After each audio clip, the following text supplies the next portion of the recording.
السلام علیکم ورحمۃ اللہ وبرکاتہ۔ الحمدللہ کوہنور حج نمرہ ٹورس اینڈ ٹریولز کے جانب سے جو قافلہ 20 نومبر کعبۃ اللہ آیا تھا، اللہ کے فضل و کرم سے آج یہ قافلہ مدینۃ المنورہ کی طرف روانہ ہو رہا ہے۔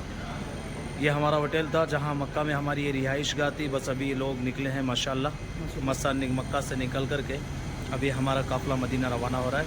یہ دیکھیں ماشاءاللہ یہ ہمارے حجاج ہیں اور یہ قافلہ انشاءاللہ تعالی آج عشاء کی نماز میں سعودی کے ٹائم پر انشاءاللہ مدینہ پہنچے گا۔ دعا کریں اللہ پاک تمام حجاج کرام کا سفر آسان فرمائے، عافیت کے ساتھ میں اللہ پاک ہمیں مدینۃ المنورہ اپنے پیارے حبیب صلی اللہ علیہ وسلم کے شہر میں پہنچنے کی اللہ توفیق عطا فرمائے۔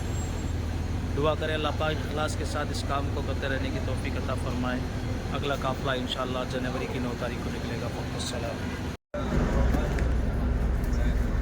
الحمدللہ آج کا یہ ہمارا سفر مدینے کی طرف روانہ ہے۔ سب سے پہلے سفر کی دعا پڑھتے ہیں۔ بسم اللہ الرحمن الرحیم۔ بسم اللہ الرحمن الرحیم۔ سبحان الذی سخر لنا هذا وما كنا له مقرنین وإنا إلى ربنا لمنقلبون۔ سبحان اللہ، الحمدللہ، اللہ اکبر۔ اللہم انا نحن نسألك سهلا هذه السفرة۔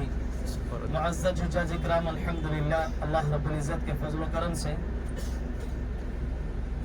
خانہ کعبہ کی وہ پاک سرزمین جس پر اللہ تعالیٰ نے میرا اور آپ کا آنا مقدر فرمایا ہے، اور یہاں اپنے ٹور کے جانب سے جتنے ایام متعین تھے الحمدللہ آج وہ ایام ہمارے پورے ہو چکے ہیں۔ جتنے ایام ہمارے یہاں گزرے ہیں الحمدللہ اللہ پاک سے اس بات کی دعا کرتے ہیں کہ اللہ پاک ہمارے ان دنوں میں ہونے والی عبادتوں کو قبول فرمائے، اللہ ہمارے عمروں کو قبول فرمائے، اللہ ہمارے طوافوں کو قبول فرمائے، اللہ ہماری ٹوٹی پھوٹی عبادتوں کو قبول فرمائے۔ محض اللہ ہی ہے جو ہماری عبادتوں کو قبول کرنے والا ہے، باقی ہمارے اعمال کا وزن ہم بہتر جانتے ہیں۔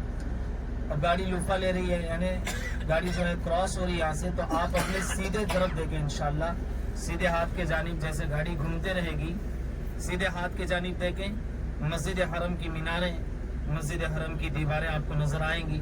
اللہ پاک سے اس بات کی دعا کرو کہ اللہ تعالیٰ بارہا مرتبہ یہاں آنے کی توفیق عطا فرمائے، موت کی آخری سانس تک اللہ ہمیں بلائے، اللہ ہمارے خاندان والوں کو، ہمارے اہل و عیال کو، رشتہ داروں کو، سارے عالم اسلام کے مسلمانوں کو اللہ یہاں آنا مقدر فرمائے۔ محترم حجاج کرام، الحمدللہ اب یہ ہمارا جو سفر ہو رہا ہے وہ مدینۃ المنورہ کی طرف ہو رہا ہے۔ مدینے کا پہلا جو نام تھا وہ یثرب تھا، زمانہ جاہلیت میں مدینے کو یثرب کہا جاتا تھا، اور اللہ کے رسول صلی اللہ علیہ وسلم کی ہجرت کے بعد اس شہر کا نام مدینۃ المنورہ، نور والا شہر رکھا گیا۔ معزز حجاج کرام، الحمدللہ آج ہم جو ہے مکہ سے مدینہ سفر کر رہے ہیں، چونکہ آج کے زمانے میں سہولت ہے، آسانی ہے، اور ہمارا یہ سفر بغیر کسی تھکاوٹ کے ہو رہا ہے۔ اے سی بس میں ماشاءاللہ راستے بھی اچھے ہیں، کھانا پینا سارا نظام ہمارے ساتھ میں لگا ہوا ہے، بڑی عافیت کے ساتھ میں ہمارا سفر ہو رہا ہے۔ ہم تھوڑا پیچھے جا کے سوچتے ہیں، محمد الرسول اللہ صلی اللہ علیہ وسلم نے بھی مکہ سے مدینہ ہجرت فرمائی، تو آپ نے کس طریقے سے ہجرت فرمائی؟ جیسا کہ آپ نے سنا مکہ کی زیارت میں جب مکہ والے کفار و مشرکین حد سے زیادہ تکلیفیں اللہ کے رسول صلی اللہ علیہ وسلم کے اوپر ڈھانے لگے، حکم ہوا اللہ کے رسول صلی اللہ علیہ وسلم کو کہ آپ مکہ چھوڑ کے مدینے کی جانب ہجرت کرو، مکہ چھوڑ کر مدینے کی جانب ہجرت کرو۔ تو اس وقت کا ایک واقعہ اور اس وقت کا ایک منظر یہ تھا کہ اس وقت اللہ کے رسول صلی اللہ علیہ وسلم مکہ میں رہتے ہوئے مکہ کی جو چابی تھی، مکہ کا جو تالا تھا، وہ عثمان بن ابی طلحہ آپ کے رشتہ دار میں چچا لگتے تھے۔ یہ جب حکم ہوا تو آپ نے صدیق اکبر کے ساتھ مشورہ فرمایا اور حضرت علی رضی اللہ تعالیٰ عنہ کو ساتھ میں لیا اور کہا کہ علی آج رات آپ میرے بستر پر سو جانا۔ حضرت علی رضی اللہ تعالیٰ عنہ کو اپنے بستر میں لٹائے اور آپ راتوں رات اللہ کے حکم سے جبرائیل علیہ السلام کی رہبری کے اندر آپ نے مکہ سے یہاں ہجرت فرمائی. یہ وطن اللہ کے رسول صلی اللہ علیہ وسلم نے چھوڑا. اس وقت کا نظارہ کیا تھا؟ رات کی تنہائی تھی اور آپ صلی اللہ علیہ وسلم کے گھر کے اطراف میں سارے کفار و مشرکین جمع کھڑے تھے کہ جیسے ہی گھر کے باہر آئیں گے تو قتل کر دیں گے، نعوذ باللہ. اس وقت جاہلیت کے زمانے میں ایک عام رسم و رواج یہ تھا کہ وہ کتنے ہی ترم خواہ اور کتنے ہی بڑے طاقتور کیوں ہو، وہ کسی کے گھر میں جا کر کے قتل نہیں کرتے تھے، گھر سے باہر آنے کا انتظار کیا جاتا. تو ویسے ہی اللہ کے رسول صلی اللہ علیہ وسلم کا انتظار کرتے رہے، جیسا کہ اللہ پاک نے قرآن میں فرمایا وَجَعَلْنَا بَيْنَ أَيْدِيهِمْ وَجَعَلْنَا مِنْ بَيْنَ أَيْدِيهِمْ سَدًّا وَمِنْ خَلْفِهِمْ سَدًّا فَأَغْشَيْنَاهُمْ فَهُمْ لَا يُبْصِرُونَ.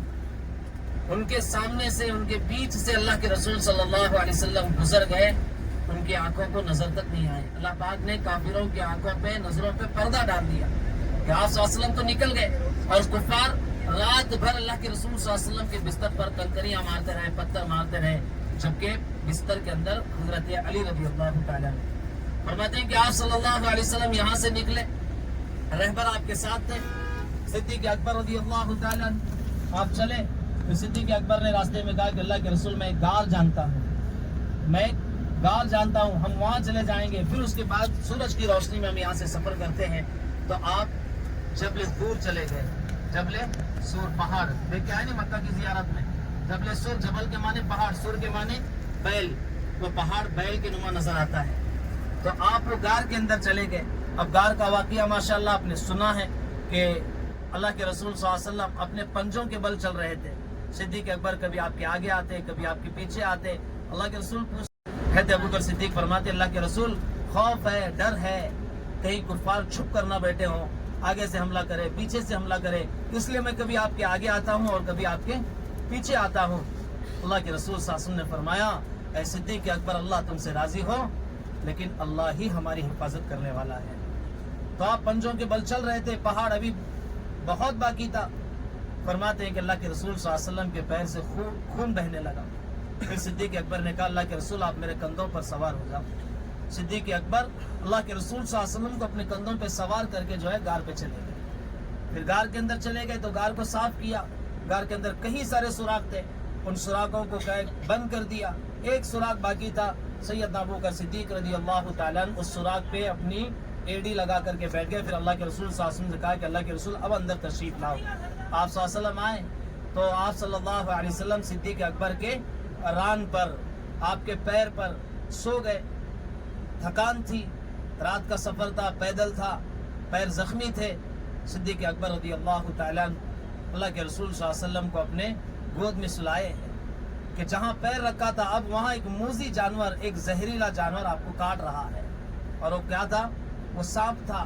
صدیق اکبر کی ایڑی کو ڈس رہا ہے. اللہ کے رسول صلی اللہ علیہ وسلم سوئے ہوئے، تکلیف برداشت کی، حد سے باہر جب تکلیف ہونے لگی تو صدیق اکبر رضی اللہ تعالیٰ عنہ کی آنکھوں سے آنسو بہ گئے. آنسو کا ایک قطرہ آپ کے رخسار پر گرا، آپ کے گال پر گرا. اللہ کے رسول صلی اللہ علیہ وسلم نیند سے بیدار ہو گئے. فرمایا صدیق کیا حال بنائے رکھا ہے؟ صدیق اکبر نے کہا اللہ کے رسول کوئی چیز مجھے جو ہے تکلیف دے رہی ہے، پیر میں کوئی چیز مجھے تکلیف دے رہی ہے. فرمایا صدیق اکبر کو کہ آپ اپنا پیر ہٹاؤ. جب آپ نے پیر ہٹایا تو سانپ وہاں سے باہر نکلا.